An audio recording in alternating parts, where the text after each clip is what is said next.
Hello, I'm Sarah Cornell, and I'm part of the MOOC Planetary Boundaries team here at Stockholm Resilience Centre. And hello there, everyone. I'm Johan Rockström. I'm heading the Stockholm Resilience Centre and one of your friends in the MOOC journey. Wonderful to have you with us for this Hangout number 2 in our 5th module. Is that correct? Great. Time flies.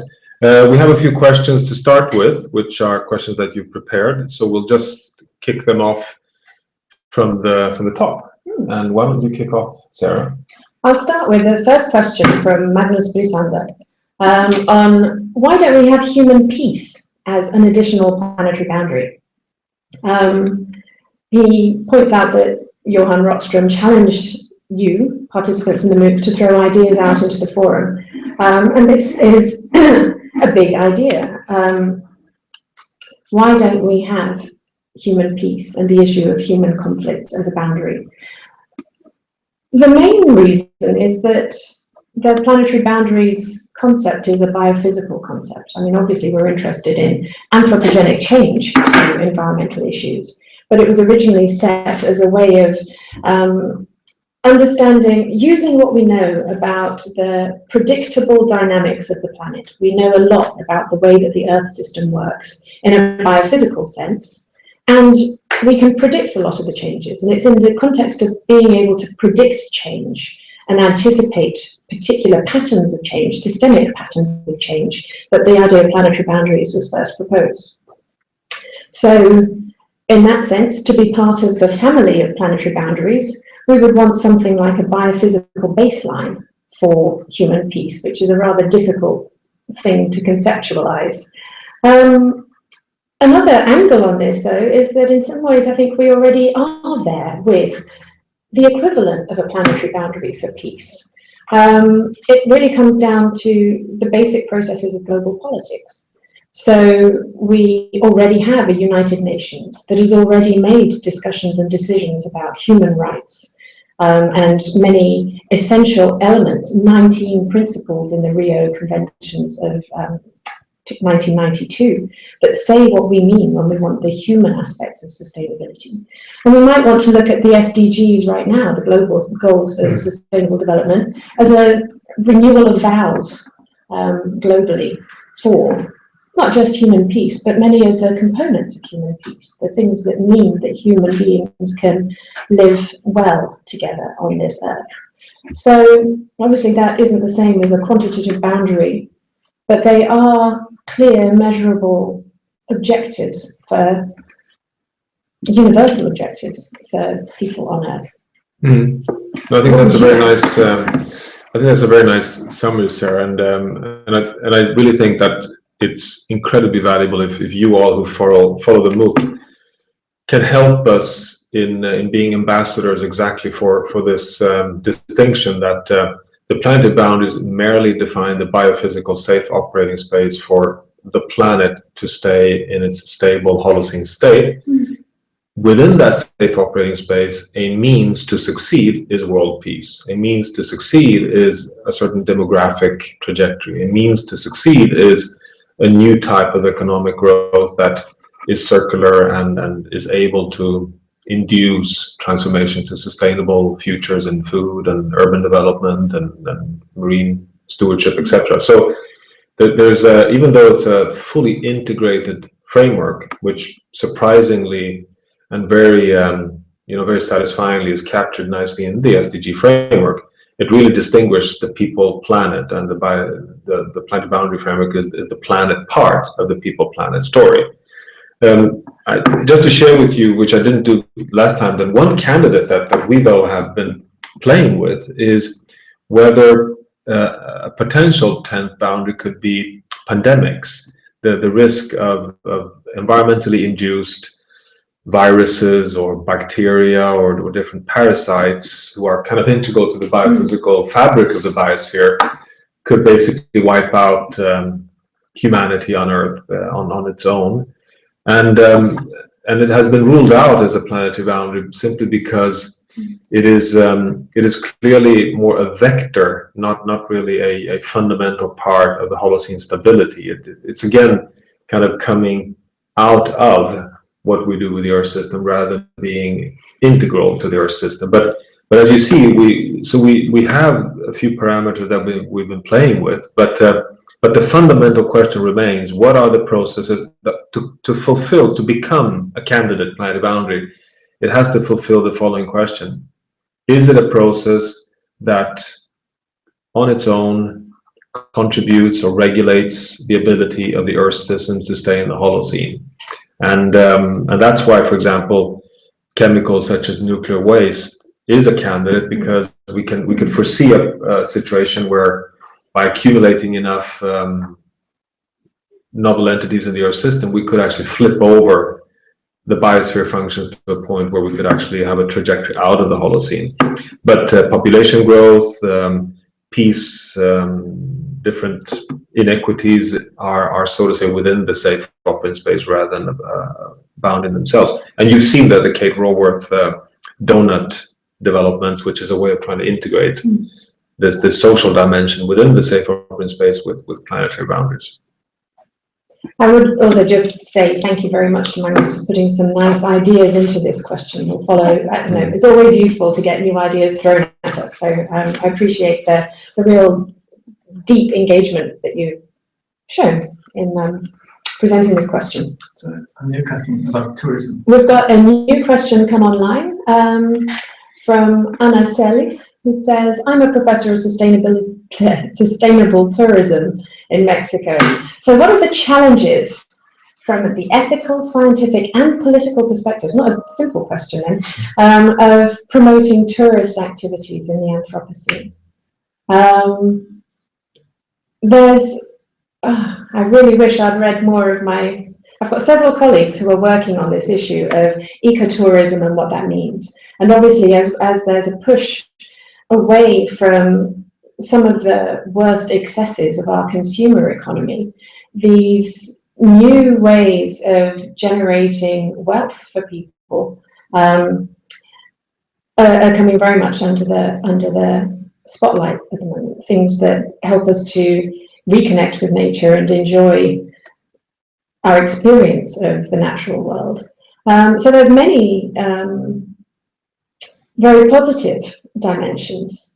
And I think this is exactly the kind of question that we need to sort of really look at from 360 degrees.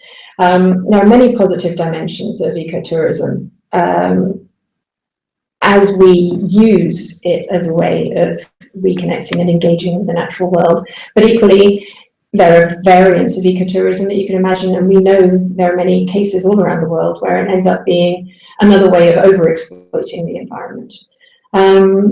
The same sort of issue is, if it's about people learning to live in harmony with their local environment, that can be a very long-term, enduring and sustainable solution. But if it involves people flying for every 10 times more all around the world to be able to see these last opportunities of the last forest or the last ice sheet, or to year by year watch the retreat of glaciers and Mont Blanc, then obviously we're being part of the feedback processes that destroy the environment.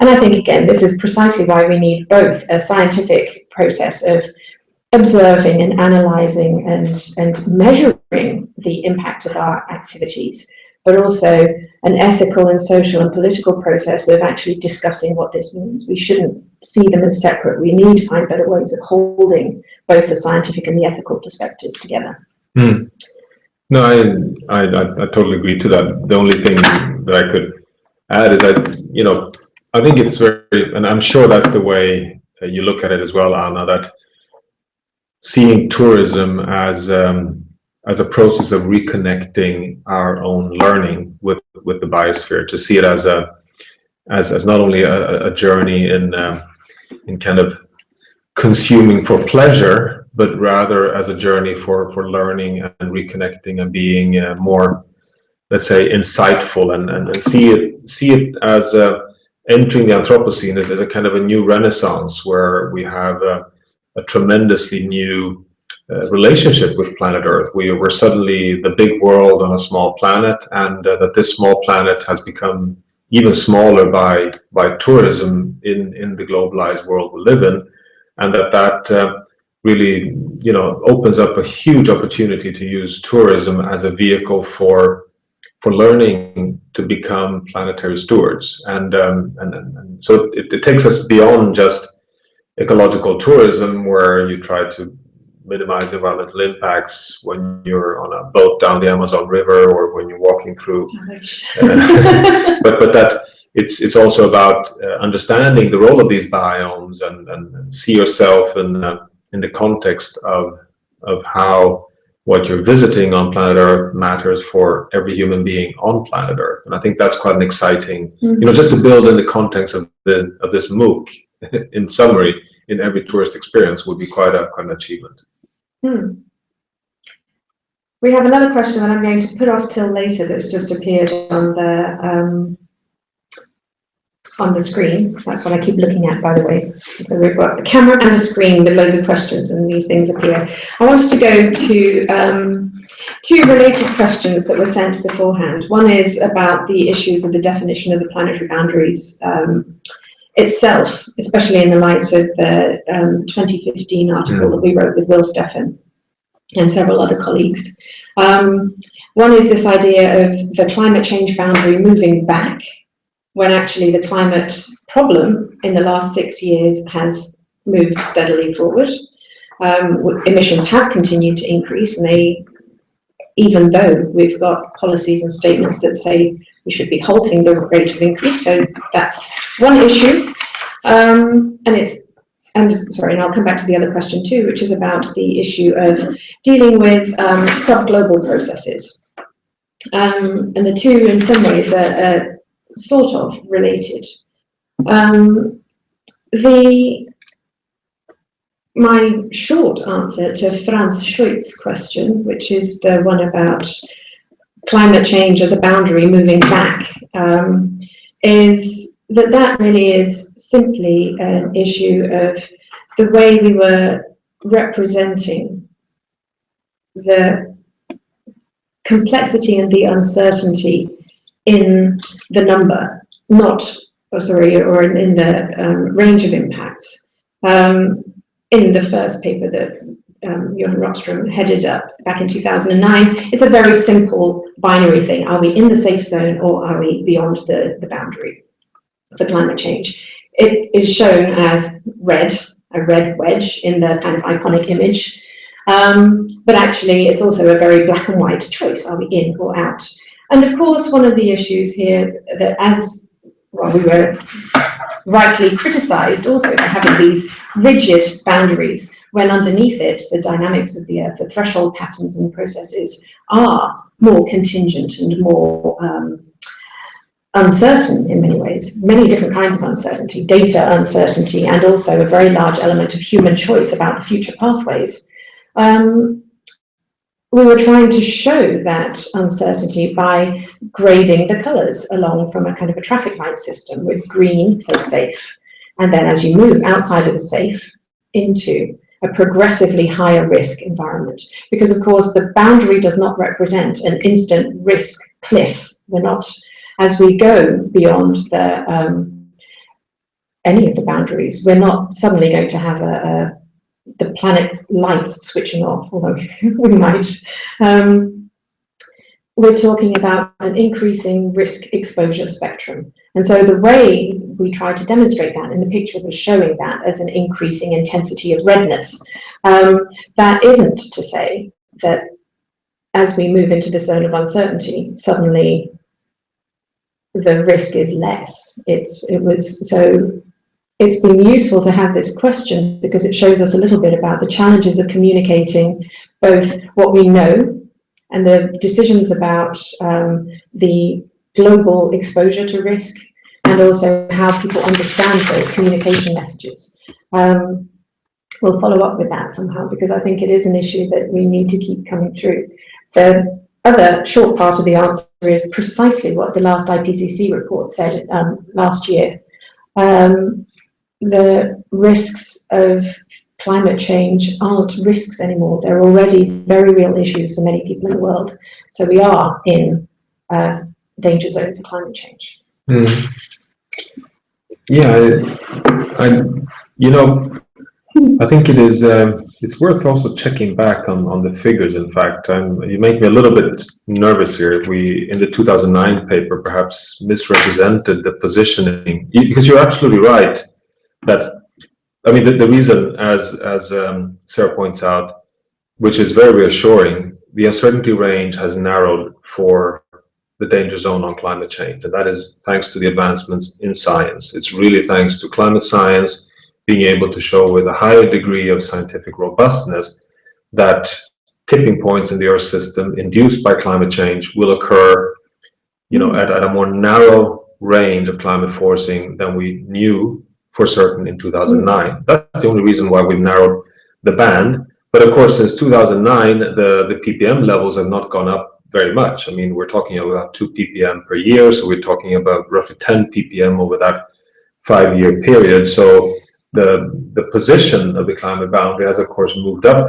10 ppm notes. So yes, it has gone further towards the red. But you're right that, of course, with a more narrow danger zone, and if you look at the graph from the 2015 science paper, the position of the climate boundary is correctly placed just right in the mid of the danger zone, because we are at 400 ppm and the danger zone is 350 to 450. So the position is right at the middle of the yellow range.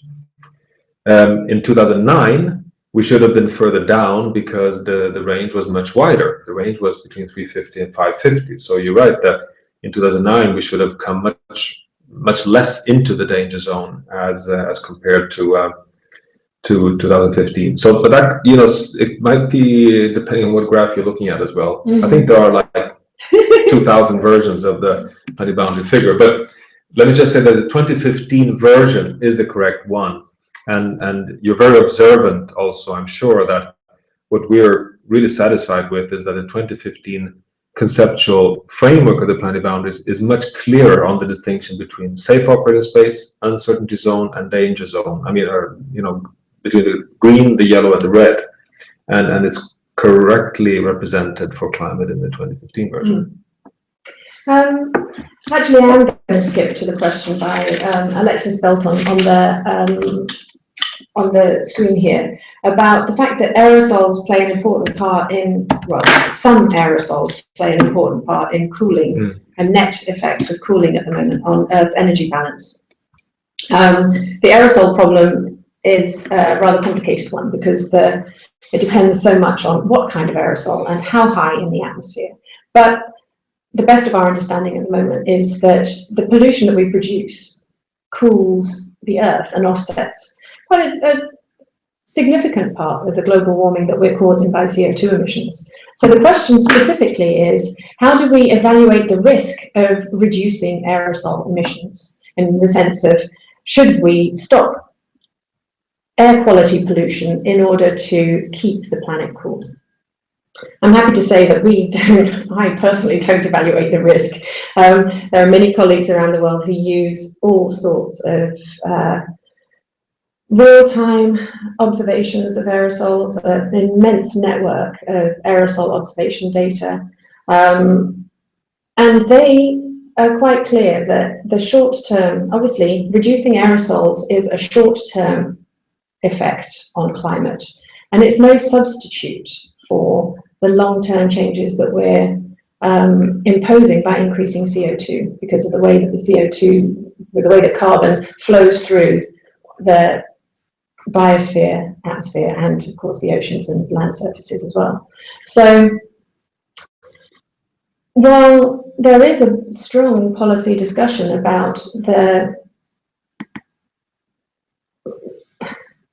it sounds really perverse, and I have to say, as an atmospheric scientist, I really don't see, this seems like such a strange political discussion. Should we keep pollution high so that we keep temperature marginally different in the short term? It's an extraordinary question, really misplacing an urgent issue for an extremely important one.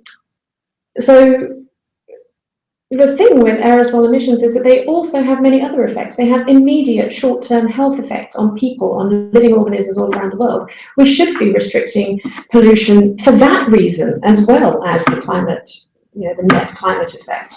And this idea that we geoengineer the planetary temperature by particulate loadings into the atmosphere, it's one of the most, because of the complexity of aerosol processes, it's one of the most conceptually difficult ones to try to optimize as well.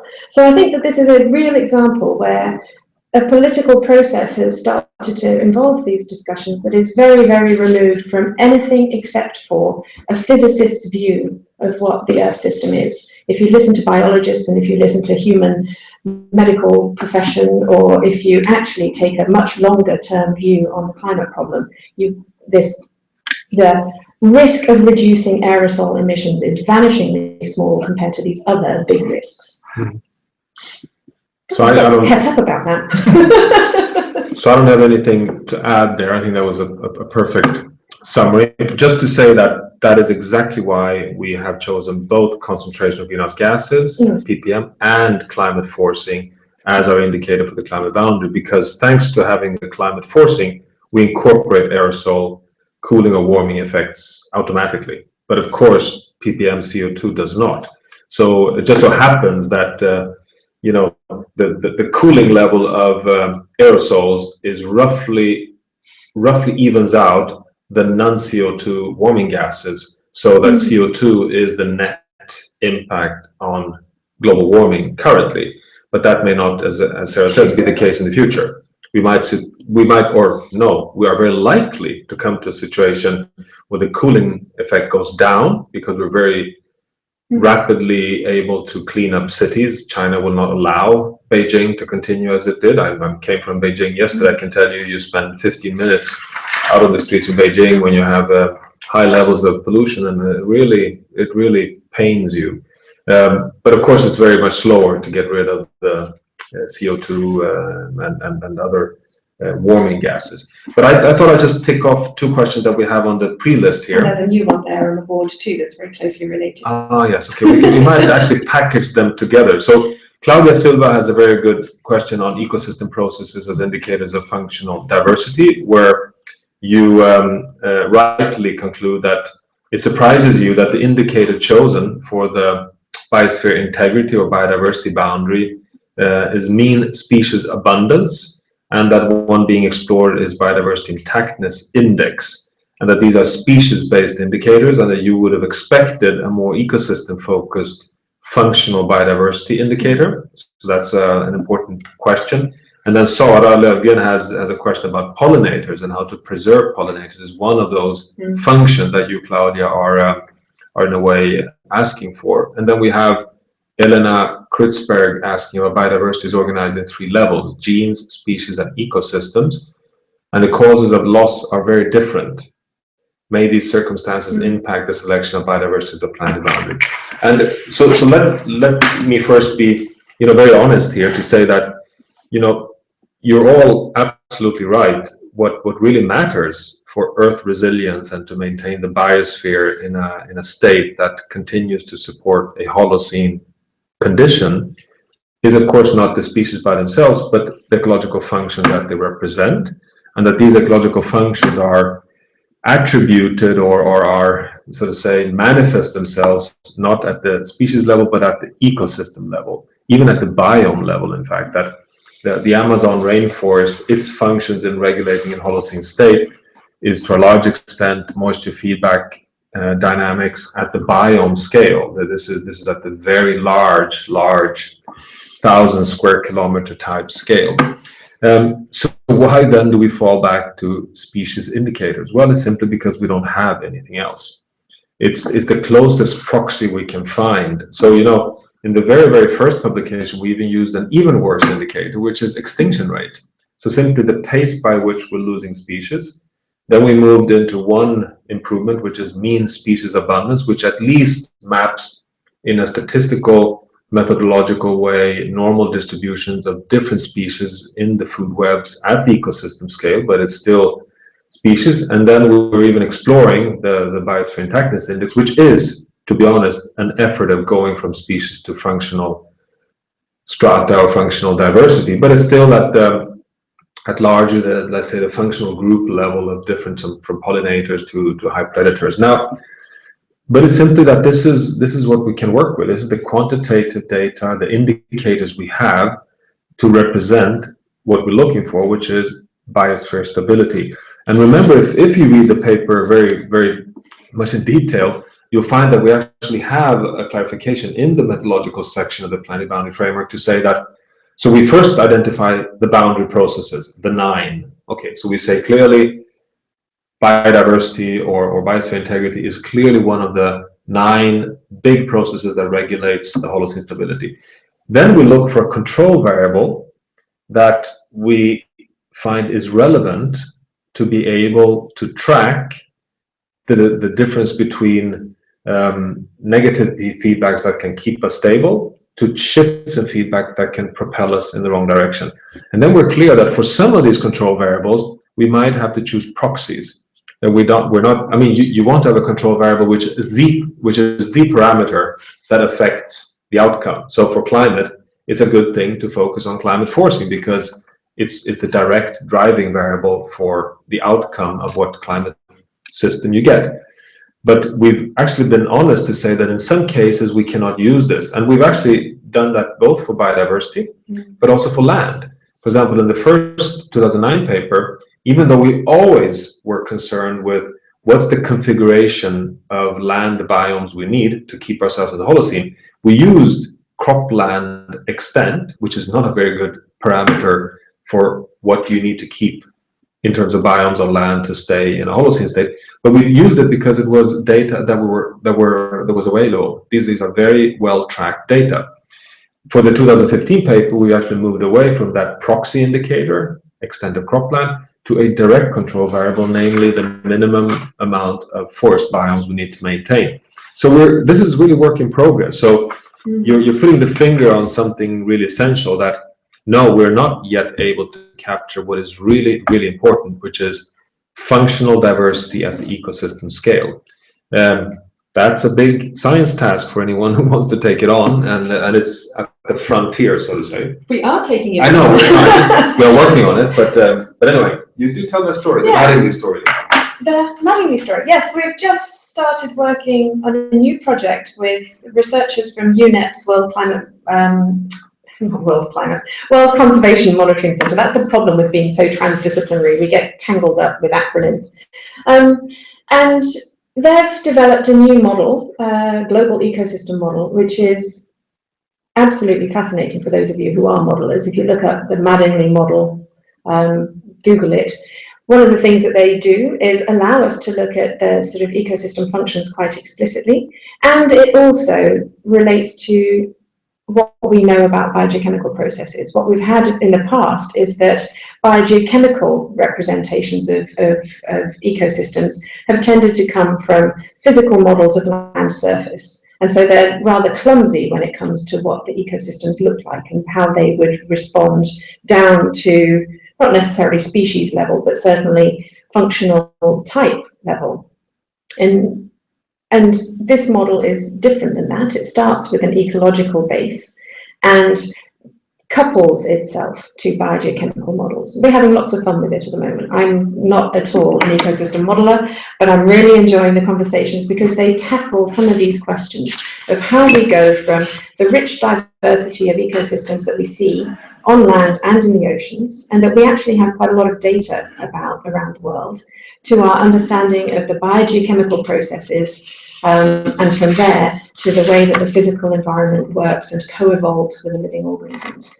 This model is also really exciting because it lets us play games with human perturbation of ecosystems without actually having to do them in the real world. So I, again, really recommend that you look at some of the work that UNEP WCMC are doing. They've got very nice web pages with a lot of information. I'd also want to just add one other thing, because in this process of speaking with some of the world's leading biodiversity experts, Claudia's question was very much about species, not being, species-based indicators not really being fine-tuned enough for the questions that we're exploring. And while that's very, very true, at the same time, we're aware that our species, our way of dealing with species is, as Johan said earlier, it's a proxy in some ways. We're not just interested in the species count. We are taking the facts that we have, the species that exist all around the world, as in some way a measure of evolutionary adaptiveness over very long time frames. And in that regard, we're also working with other colleagues in the UK and elsewhere on helping to explore the question of phylogenetic diversity. Again, you can tell I'm not a biologist, learning lots of big words in these research projects. And in that sense, there's sort of an awareness of species as a way of tracing past processes of environmental change also helps us to understand better the baseline for planetary boundaries. So, you know, for those of you, and there's clearly several of you are actively working as ecologists, so I'd encourage you to look at some of this literature as well. We have a new question on the screen. It's not finished. It isn't finished, it's been typing. Okay, let's read the first half. Oh, interdisciplinarity, my favorite topic. And several of you are asking about this ethical political dimension. And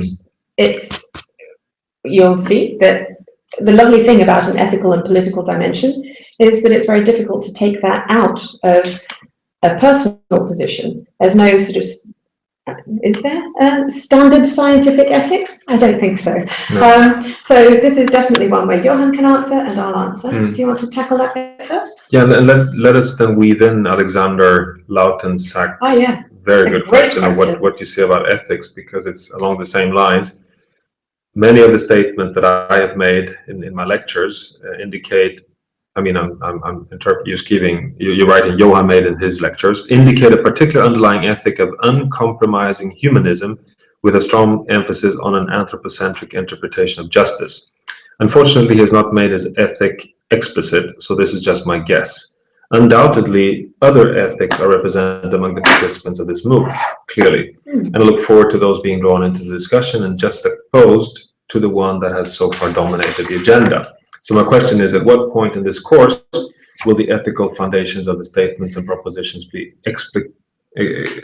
explained and discussed and explicitly put on the table? So that's a great question, and actually it would be very nice to exactly. Well, we could definitely do it here now, but the question is if one actually should return to this, because I think this is it's a big issue and something that we'd love to discuss more. And both of you are absolutely right, of course, that, and as Sarah says, there are, you know, a whole diversity of ethics, moral value, belief system representations among all of us represented and participating in this MOOC.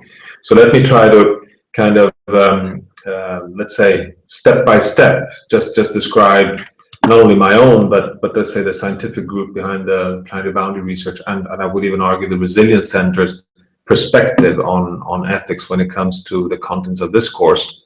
So we take a very, you could say, an ethical stance, a moral ethical entry point that planet Earth is the basic for our own future. Now, I would argue that that's a universal moral imperative. It was most recently expressed very strongly by Pope Francis, and I can tell you I'm not a Catholic and I'm an atheist, if anything. But it's quite interesting that up until very recently, that has not been let's say, a universal moral imperative, that seeing planet Earth as the basis for our own any trajectory you want to have, if you call it growth or prosperity or human well-being or happy lives, is as a basis for the interdisciplinary science we pursue or whatever professional avenue you're taking. So the value proposition that even frames the Resilience Center research and therefore frames the Planetary Boundary MOOC and the Planetary Boundary research is that planet Earth is the very basis upon which we can navigate our own future. Now, from that normative step, we start our analysis of the planetary boundary framework. And I would argue quite strongly that many of those steps have no ethical or moral imperatives whatsoever, because it's the very clean,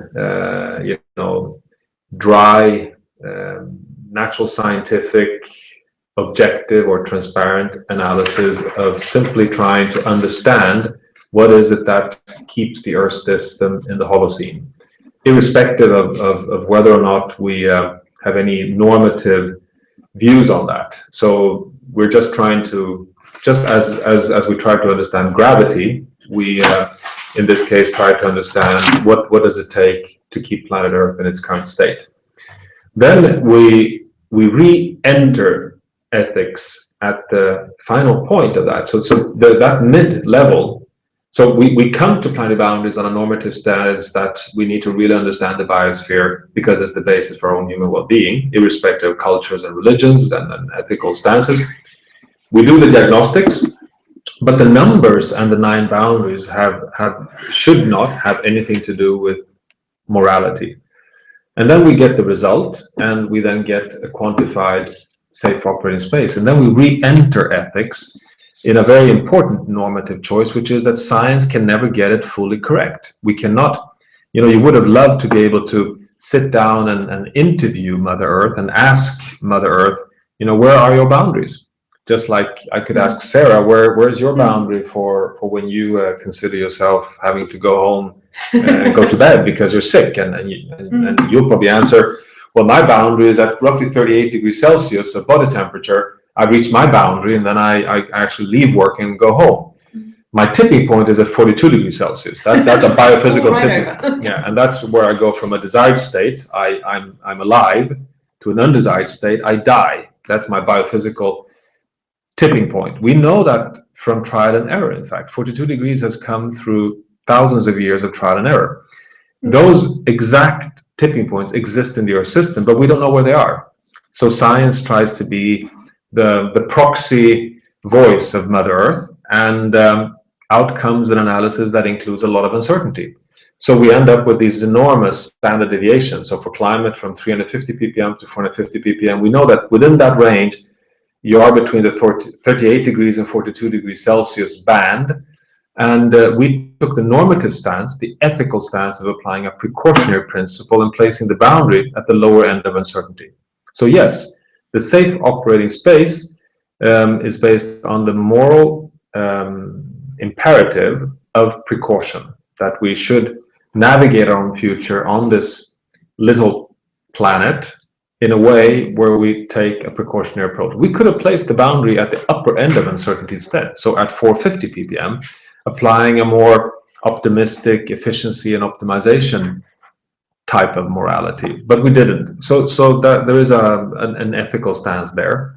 And then downstream of all this, once you have this analysis on the table and you see that we're transgressing a number of boundaries and that we want to accomplish, you can take, you enter ethical grounds by either you say, yes, every human being on Earth has a right to good human well-being, and therefore we have an ethical responsibility for 9-10 billion people, or you say, oh my God, this diagnostic is looking so bad, we take a James Lovelock, the Gaia father's perspective, we'll simply have to cut back to 2 billion inhabitants on Earth. Pairs of breeding humans swimming in the Arctic. Yeah, and that's a more, that's a kind of the harsh, or let's say the moral free stance.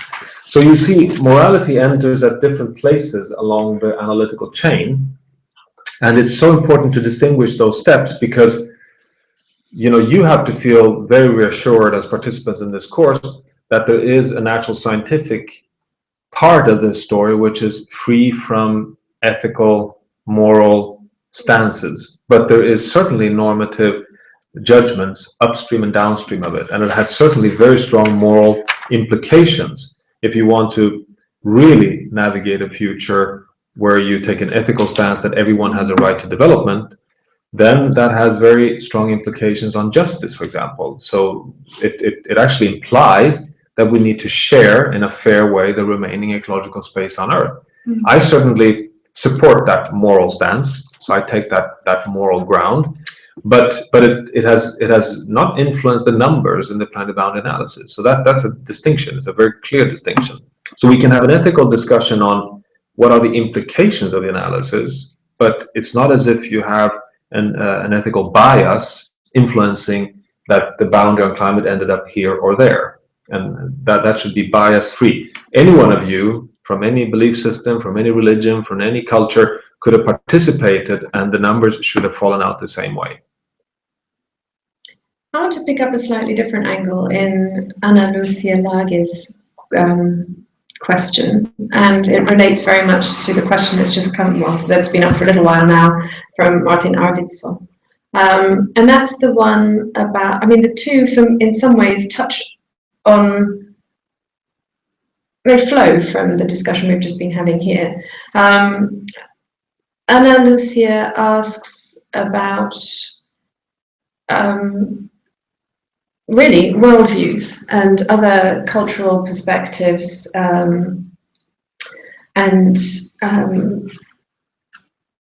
let's go back to the actual question, how transdisciplinary approach to understanding global environmental change and what to do about it can take into account the way local communities all around the world interact with the environment that they are part of in their own knowledge of their own environments. And it's that local situatedness and the kind of the lived experience that people have about their world that is the link to Martin's question about the social and psychological and connections that we have with the world around us. So Anna Lucia's question is about the knowledge side of things, and it looks as though Martin's question is about shifting from knowledge to action. And I'm going to divide my answer into those two areas. I've been working as at the interface of disciplines really since my own PhD 20 years ago. And I've been talking about being a transdisciplinarian for most of that time and trying to understand what it is that makes the way that we see the world from one knowledge community, and in my world those are disciplines because I work in a university, but there are many other knowledge communities, why we see the world in a particular way, why we don't see it in another way, and what happens when we try to bring these different knowledge communities together. I see the planetary boundaries concept as a really interesting dialogue between two knowledge communities as well. The very much top-down physical community of Earth system science and the very much locally situated community of social ecological resilience science. We are just beginning to find the common language that lets us make these big statements about global processes that make sense when we look at them from this local perspective. And at the local perspective, it isn't, we have to, at the local perspective, we absolutely must listen to the local knowledge as well. And it isn't, again, I think it isn't easy. Nobody said sustainability would be conceptually easy, but we are learning as we go when it comes to recognizing the importance of local situated knowledge. We have many people here in the Stockholm Resilience Centre and a growing network all around the world who are battling this same battle, an intellectual battle of how to be respectful and mindful of local perspectives at the same time as we bring the knowledge of global changes to the communities. You might have seen, or I don't know if it appears yet in the MOOC, there's a lot of work. If you're interested in this, look up the work on the multiple evidence base. It is a way of showing how we need very plural perspectives and how we can have this, again, I keep doing this 360 degrees, the importance of bringing all of this knowledge together because it gives a rich picture of an extremely complex world. Any single picture is going to be partial, and any partial picture is going to be risky. We know that from many contexts in local sustainability, and it's just as true for global sustainability. So look that up. Our colleague Maria Tenger is really one of the leading proponents of this way of thinking, but there are people all around the world linked to particularly the biodiversity community, because it's in biodiversity conservation that we get irreducible complexity that we have to deal with. It's very easy for a physical scientist to stand up and say this is one planet. If you're a conservation biologist, you know that the local richness is a vital part of the complexity of planet Earth. So the Intergovernmental Panel on the Intergovernmental Platform on Biodiversity and Ecosystem Services has a task force at the moment looking at how we can use local, traditional, indigenous knowledge and how we engage with local communities all around the world to do more of this transdisciplinary knowledge and intervention in the Earth system. And that then links to this question of what do we do for action? How do we work with not just what people do, but how they feel about what they do, these social and psychological dimensions of change that we need in order to move onto sustainable pathways on planet Earth. It sounds very much, Martin, that you're the expert and you should be contributing to this discussion more than us. Yes, you are an expert. There you go, an economist and psychologist. There's a group again of people who are working on bringing these issues of values and how an attention to values and to the motivators of people can nudge behaviors into particular actions. And I'm going to out two people who are also in the room but not on screen at the moment. We have two of our early career researchers who are the support team for the MOOC. And actually both of them are really involved in issues of communication and exploring the way people feel about and talk about environmental change. One is a poet and the other one's a filmmaker. And so you can see that we're really having to bring in some quite, for scientists, very creative ways of expressing an understanding, or rather, expressing our understanding of our interactions with the environment. Maybe we'll follow up on the online forum with some of these issues about the psychological dimension, because like I say, I'm not at all the expert. I know several people who are, but I would really hesitate to speak on their behalf. We can point you in directions of more reading, I'm afraid. There's a new question that's just popped up. Oh, unintended geoengineering. That's a lovely question. Which leads me to one of my favorite papers of the last 5 years, which is about bioengineering the human instead of geoengineering the planet. You might want to look that one up. Human engineering is by a group in Oxford, and it suggests that maybe we should make people of smaller stature or people who can see in the dark so that we use less food resources and less energy requirements. And in some ways, it sounds really shocking, the idea that we do human engineering, but it shines a light on the fact that we should be equally shocked about some of our geoengineering. So the question here is about unintentional geoengineering, with the issue of fertilizing the oceans to increase carbon drawdown from the atmosphere. To what extent are we already fertilizing the oceans from increased runoff? And it's not just runoff, all right, because this is where I am an expert. Here we go. I'll give you a lecture on transboundary air pollution and its impacts if you really want. 15 years ago, 25 years ago, we were able to say with confidence in the academic literature that the amount of additional nitrogen being transported into the oceans through long-range atmospheric transport was insignificant compared to the annual normal upwelling cycles of nutrient-rich waters from the depths of the ocean. Our understanding now is that that isn't quite so simple.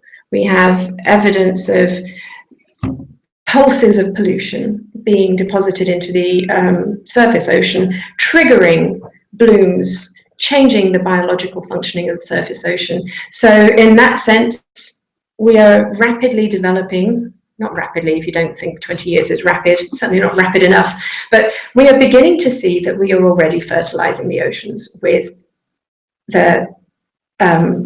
nitrogen. The same thing with phosphorus. 25 years ago, we were able to write with confidence in academic papers that there is no appreciable atmospheric cycle component of phosphorus. But as we increase land cover, we're increasing dust flows, relative to an enormously variable background. And we again start to see the effects of phosphorus enrichment. We see it in the Mediterranean, in other enclosed seas as a result of land change, changing what happens in terms of dust flows.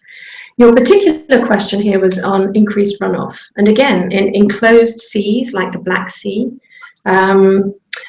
we know that we have not just fertilized the seas, but we've run the risk of very near coming to killing the seas with problems of anoxia.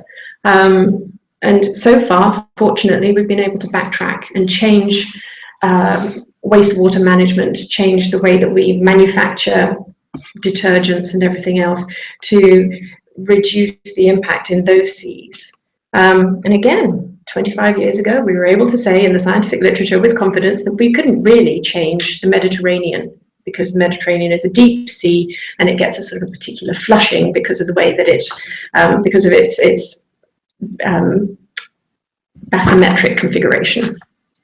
Increasingly, we see that the receiving waters in surface in shallow regions around the Mediterranean are also really perturbing the ecosystems there too. We've got areas of intense nutrient enrichment and intense runoff problems. So what I'm trying to say is that we need to keep a very watchful eye at the local level, because we are running the risk of changing global dynamics on these things. And it's precisely the fact that we are already fertilizing the oceans, not just by flowing things through our rivers, but through long-range atmospheric processes as well, that we need to be mindful of this and have really good observational networks, and we need the social changes that stop doing this, because particularly for things like phosphorus and actually nitrogen too, where it's wasteful. It's wasteful of the precious energy that we've got, and it's wasteful of finite resources in the context of phosphorus. Anything else? No, I mean, you're the water expert. Bring this in. It's more the kind of, I think at the general level, Alexis, the answer is yes. We are unintentionally geoengineering the planet. I see. Alexis has actually got a follow-up part of the question. Excellent. So I mean that's clear. I wouldn't say that iron fertilization in the oceans is the biggest unintended geoengineering right now. It's rather nutrient flows and acidification of the oceans. But I mean, clearly, climate forcing due to burning of fossil fuels is the largest ever geoengineered experiment carried out on Earth by a species living on Earth. So in that sense, we're also carrying out a huge geoengineering experiment. But then you have intended geoengineering, which is increasingly discussed. But let's not open that box now. Just to say that I think both Sarah and I agree that there's no intended geoengineering solution that doesn't seem to have very high risks of unintended consequences, and therefore we don't have any quick fixes to suddenly retrofit a cooling of the planet, for example, through geoengineering. But I thought I'd just take us a little bit into Patrick Olsson also brings back to the issue of ethics, values, but also in the context of transformations.